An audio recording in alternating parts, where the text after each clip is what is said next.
Guys, നമ്മുടെ നാട്ടിൽ ഇങ്ങനെ ഒരു സംഭവം ഉള്ളപ്പോൾ നമ്മൾ ട്രൈ ചെയ്യാതെ പോകുന്നത് ശരിയാണോ?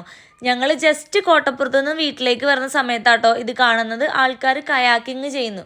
അപ്പം ഞാൻ ഇതുവരെ ചെയ്തിട്ടില്ല. അപ്പം ഞങ്ങൾ വണ്ടി നിർത്തിയിട്ട് നേരെ അന്വേഷിക്കാമെന്നും പറഞ്ഞ് കയറിയതാണ്.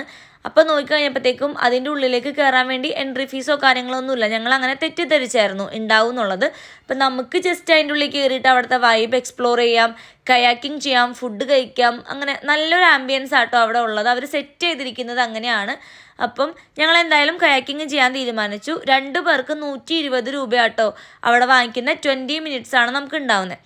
അത്യാവശ്യം നല്ലൊരു എക്സ്പീരിയൻസ് ആട്ടോ. വലിയ സെറ്റപ്പ് അല്ല, അവരെന്നാലും അത് സംഭവം സെറ്റ് ചെയ്തിരിക്കുന്നതാണ്. അവിടെ ഫുഡ് കഴിക്കാനും ഒക്കെ വരുന്നവർക്ക് ജസ്റ്റ് ഒരു ആക്ടിവിറ്റി പോലെ സെറ്റ് ചെയ്തിരിക്കുന്നതാണ്. എനിക്ക് അടിപൊളി എക്സ്പീരിയൻസ് ആയിട്ട് തോന്നി, ഞാൻ ഫസ്റ്റ് ടൈം ചെയ്യുന്നത് കൊണ്ട് തന്നെ. പിന്നെ കുറേ നേരം നമുക്ക് ഇതാക്കുമ്പോഴത്തേക്കും മടുക്കും, കാരണം കൈയൊക്കെ കഴക്കൂട്ടോ. പിന്നെ എന്താണ്, നമ്മുടെ നാട്ടിൽ ഇങ്ങനത്തെ സംഭവങ്ങളൊക്കെ വരുമ്പോഴത്തേക്കും നമുക്കൊരു പുതുമയാണ്. നമ്മൾ വേറെ സ്ഥലത്തൊക്കെ പോയിട്ടല്ലേ ഇത് ചെയ്യാറുള്ളത്. അങ്ങനെ അപ്പോൾ എല്ലാവരും ജസ്റ്റ് ഒന്ന് വന്ന് ട്രൈ ചെയ്ത് നോക്കട്ടോ. നമുക്ക് അടുത്ത വീഡിയോയിൽ കാണാം. ബൈ.